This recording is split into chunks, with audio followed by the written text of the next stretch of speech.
Hi, this is Andy from Make Me a DJ. Today we're going to show you how to resample in Ableton Live. That will be both in the session view and the arrangement view.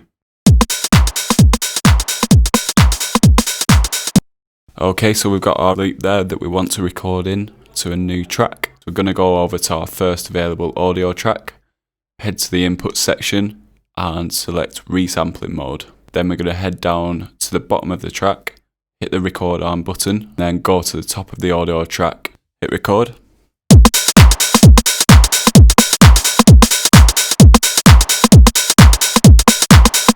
Now we can manipulate the sound and transpose the pitch, for example.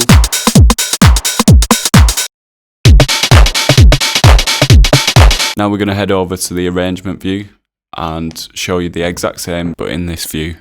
Similar process, go over to our first audio channel again, go to the input section and select resampling, then record arm, and then at the top, hit the record button.